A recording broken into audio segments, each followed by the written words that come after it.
kita balik sekarang dari yang terakhir dulu ya, supaya tidak terlalu lupa gitu, supaya ya. Saya tadi lupa menyampaikan bahwa di awal pengantar itu ada sebuah moto, kira-kira begitulah ya, seperti kata Mbak Erianti. Jadi moto itu adalah mari kita cerdas menonton televisi, kemudian mari kita menonton televisi cerdas. Wah, lebih bagus lagi kalau kedua-duanya, ya penontonnya cerdas, ya TV-nya cerdas. Dalam konsep pemikiran saya, TV yang cerdas adalah televisi yang tidak membodohi penontonnya, ya kan? Televisi yang cerdas adalah televisi yang tidak membodohi penontonnya. Ketika ada sebuah tayangan sinetron umpamanya gitu ya, ini saya nggak tahu ya seberapa boleh kita menyebut stasiun televisi atau nama acara di ruangan ini. Dengan segala permohonan maaf, boleh, oke. Kita terbuka ya. Contohnya misalnya gini, ketika ada sebuah tayangan, kita sebut dunia lain ya, dunia lain. Saya suka nonton itu. Saya suka nonton dunia lain karena sebuah fenomena yang di luar alam kita dan itu dimunculkan. Walaupun sebenarnya ketika saya menjadi penonton cerdas, ketika di awal tayangan ada tiba-tiba ada Kalapa Muda gitu ya, ada rujak cuing naon gitu ya, dikumpulin dalam sebuah tampil, kemudian di situ ada sebuah ritual yang saya tidak tonton itu. Karena apa? Itu mendekatkan kita kepada musyrik. Saya tidak tonton. Tapi ketika uji nyali, saya tonton. Terus nontonnya juga tidak dengan nonton sebagai hiburan aja gitu. Wah, asik juga tuh orang tiba-tiba bak-bik-bok gitu ya. Gitu ya. Itu salah satu bentuk kecerdasan saya menonton sebuah acara yang saya suka, tapi saya tidak terbawa dibodohi. Dan membodohi ke alam yang paling dasar itu apa? Masalah apa? Keyakinan. Masalah keyakinan. Ketika sebuah tayangan televisi cenderung musik, jangan tonton aja. Itu satu kasus ya. Dari adik Iksan ini tentang, saya kira kalau ada hal yang bersifat ini, kita sudah punya wadah KPID ya sejauh ini sampai detik ini. Dan ratusan bahkan mungkin ribuan sudah datang ke KPID mengeluhkan itu dan ini. Soal KPID apakah menindaklanjuti, walau alam ya, itu mereka yang tahu gitu. Cuman setahu saya dari beberapa kawan yang sempat ngobrol, ratusan surat datang ke KPID mengeluh tentang tayangan televisi. Nah, mengapa tayangan tiba-tiba diperpanjang padahal sudah tamat? Itu karena ratingnya bagus katanya, penontonnya banyak. Sampai kemudian berputar di situ. Saya ingat ada tersanjung 70 ya. Sudah keberapa itu? Wah, itu luar biasa, itu sinetron terpanjang yang pernah ada di stasiun televisi mungkin ya. Itu sebenarnya sampai kadang-kadang si penonton saking sebelnya gitu ya, ada orang masuk rumah sakit yang semestinya ketemu, ini keluar, ini masuk gitu. Sampai berteriak, tuh kangen gitu ya katanya. Tapi baguslah, berarti dia sudah terbius oleh tayangan itu. Nah itu sementara perhitungan lagi-lagi perhitungan uang gitu ya di belakangnya. UUD ya, ujung-ujungnya duit itu pasti. Duit. Bahkan sekarang saya pernah ngobrol dengan Kang Maman Firmansyah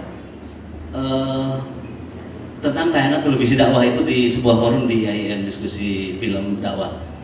Saya pernah, kata Kang Maman di cerita, saya pernah membuat sebuah scene dari sekian tayangan itu, ada sebuah scene seorang bapak membaca Yasin di atas kuburan katanya. Maksudnya ya biasa lah, itu kan tradisi orang-orang kalau misalnya habis meninggal suka setelah pengantar pulang, keluarga ngumpul baca Yasin. Apa katanya dia? Saya dibilang, udahlah mas, nggak usah, itu ini pasti laku katanya, nggak pakai itu juga. Bahkan kita sudah kejar tayang. Jadi idealisme seorang produser, seorang sutradara itu jadi terbunuh oleh kejar tayang. Ketika sebuah stasiun televisi sudah kontrak 20 episode misalnya, sementara dia punya baru tayangan ke-10 episode, itu tayangan 11 ke-9 itu udah nggak ada tantangan lagi. Udahlah bikin ini juga pasti, orang udah dibeli kok ini. Gimana kalau nggak usah lah, senang-senang aja, yang biasa-biasa aja lah. Kalau ini nggak usah, itu banyak makan duit, nggak usah, ini aja pasti laku. Gitu akhirnya kan. Dan itu adalah diakui oleh para produser dan sutradara. Kelemahan dari sutradara yang dikontrak oleh PH-PH yang besar, tidak ada tantangan katanya. Makanya dia lebih senang membuat FTP katanya itu. Cuman sekarang entah hilang lagi tuh FTP. Padahal bagus tuh. Saya selalu menyempatkan nonton FTP. Mengapa? Karena dia sekali jadi, sekali selesai, sekali tamat, iklannya harus masuk banyak untuk mengganti produksi. Sebuah tantangan besar itu. Ketimbang yang serial. Kemudian Pak Sumarna ya. Saya tidak tahu kalimat yang tidak nyambung itu yang mana yang dimaksud. Kalian tidak ngerti ya. Ada yang tidak penting sampai ke.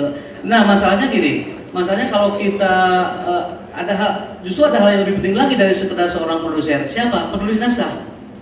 Kalau menurut saya, sebab cerita itu berawal dari penulis naskah, scriptwriter. Jadi produser mungkin nanti hanya membiayai atau nanti saudara menerjemahkan naskah yang ada, justru penulis naskah nih kalau mau. Makanya saya mengajar mata kuliah film dakwah di IAIN, ayo dong bikin naskah ini dong, film dakwah bikin gitu kan. Naskahnya gimana gitu. Dari sekian anak masa nggak ada yang jadi satu misalnya gitu ya.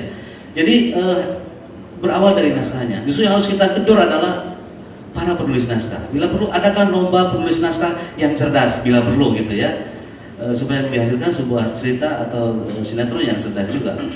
Karena kalau produser, kenapa kita tidak ke produser protesnya? Karena produser itu kan sifatnya dia hanya kontrak, dia hanya membuat sebuah produk melalui PH-nya. Sementara yang bertanggung jawab dari A sampai Z itu adalah stasiun televisi. Dan nggak usah bosan mengkritik televisi itu. Nggak usah bosan. Sama seperti kita kalau diomelin, kalau sering kan pasti nggak enak juga kuping gitu.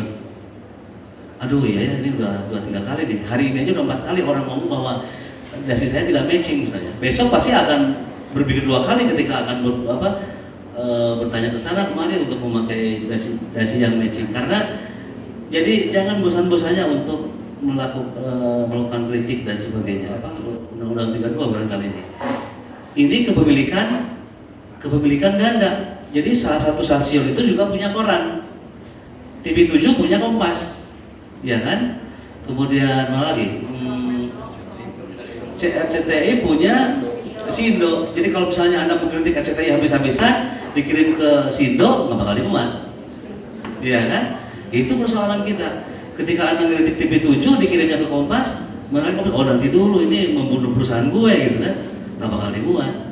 Itu yang perlu seperti tentang kepemilikan media seperti itu. Walaupun saya nggak tahu, mungkin kalau TV Watch mengajukan sebuah surat kritis terhadap stasiun televisi A misalnya, lalu dikirim rilisnya ke koran-koran, barangkali juga kita akan dimuat. Apa-apaan nih Pak Hayat gitu ya, mengkritik TV7, dikirim ke Kompas. Gitu ya. Itu persoalan kita, tapi nggak apa-apa lah, mari kita hadapi terus tantangan itu. Kemudian adik lulu ya kalau nggak salah ya, TV Watch bisa membawa ke arah yang lebih baik. Insya Allah saya pikir memang sekarang pertanyaannya adalah daripada tidak melakukan apa-apa, mending melakukan apa-apa, kan gitu. Sekarang ini kita diam aja, aduh iya ya kita yang TV kok kayak gini ya, udahlah habis gimana sih? Enggak, jangan. Paling tidak tulis di buku catatan harian. Paling tidak itu minimalnya gitu. Barangkali Anda punya diary gitu ya, tulis hari ini aku jengkel sekali sama Trans TV. Kok gimana ya, menayangkan ungkapan aja gitu. Suatu saat mungkin catatan hari Anda kebaca sama orang lain. Jadi bukti sejarah kan ketika suatu kali misalnya Anda sudah katakanlah jadi pejabat di Menkominfo, lalu Anda mengambil catatan ketika Anda SMA misalnya, wah iya betul nih. Waktu itu saya sempat tulis, saya bertekad kalau saya menjadi menteri, saya akan hajar TV yang seperti itu. Saatnya sekarang saya jadi menteri, akan saya hajar, umpamanya gitu ya. Jadi ungkapkan saja, daripada dipendam dalam hati nanti malah jadi jerawat jelek gitu ya. Ungkapkan aja. Paling tidak ngomong ke teman gitu ya. Kemudian dari Pak Suntarto ini tentang praktisnya gimana ya? Kalau saya begini, saya melarang, mohon maaf, saya mengharamkan di rumah saya menonton tayangan bawang merah bawang putih.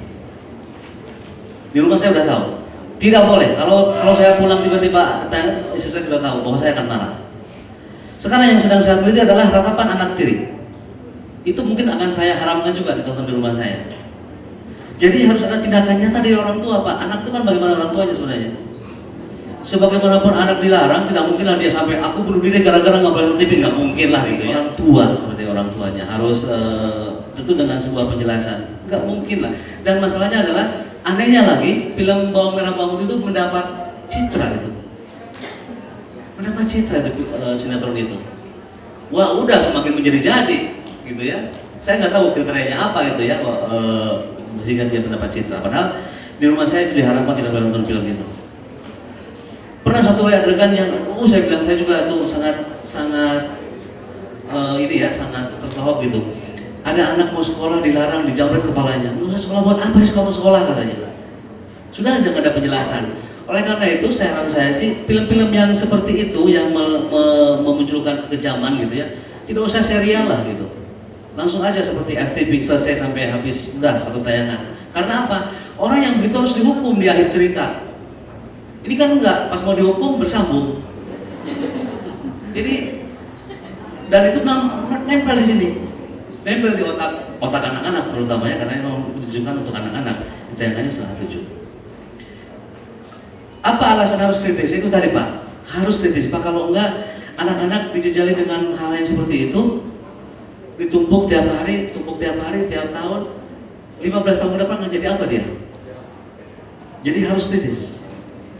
Betul bahwa TV kita itu, televisi kita itu disebut oleh beberapa pakar sedang dalam masa bulan madu dengan penontonnya. Kebayang kalau televisi sudah 100 channel gitu ya. Jadi si remote itu hayal aja keliling gitu, dari 1 sampai 99 sampai satu lagi nggak sempat ngapa-ngapain. Itu muter aja dari 1 sampai 100 sudah 1 jam gitu. Jadi nggak sempat kerja gitu. Jadi kita baru 11 plus TV lokal beberapa. Kadang-kadang waktu kita juga tersita. Pak Jaludin Rahmat jelas di buku Psikologi Komunikasi menyebut salah satu perubahan yang jelas terlihat adalah Pak Ucup yang semula tidak pernah kesiangan sholat subuh, tiba-tiba setelah TV kesiangan sholat subuhnya. Itu di buku Psikologi Komunikasi Pak Jaludin Rahmat ditulis seperti itu. Bagaimana terakhir nih, bagaimana bahasa televisi apa ya? Kalau saya mengajarkan di kampus, bahasa televisi itu ada 2, bahasa gambar sama bahasa kamera. Ini yang saya sampaikan ya, berdasarkan teori yang pernah saya dapat. Nah, bahasa kamera itu berkaitan dengan format gambar, ukuran gambar, sedangkan bahasa gambar adalah format gambar, ukuran gambar, bahasa kamera adalah gerakan kamera. Ini memang sudah sangat teknis sekali. Barangkali kita tidak pernah tahu kalau posisi kamera itu akan menentukan makna. Contoh, ketika SBY kampanye di televisi, itu kamera dianalisis oleh Garin ya. Kamera itu lebih banyak diambil dari bawah. Dan kalau kamera dari bawah itu low angle, dampaknya adalah orang itu akan gagah, orang itu akan berwibawa, orang itu akan sangat berkuasa, dalam teori dikatakan begitu. Tapi sebaliknya, kalau kamera dari atas, high angle, jadi objeknya di bawah, itu membuat orang itu jadi kerdil, tidak berdaya, orang yang terkalahkan dan sebagainya. Pertanyaan lebih lanjut kepada Pak Dede, namun mudah-mudahan ibu-ibu, bapak, adik-adik merasa puas dengan apa yang telah tersajikan tadi. Pada puas, pada itu jangan paksa orang puas ya. Puas ya. Terima kasih Pak Dede, dan mari kita beri tepuk tangan yang beliau untuk Pak Dede. Semua sudah dulu Pak. Dan dengan ini saya kembalikan kepada Mbak I, pada dikumakan ya.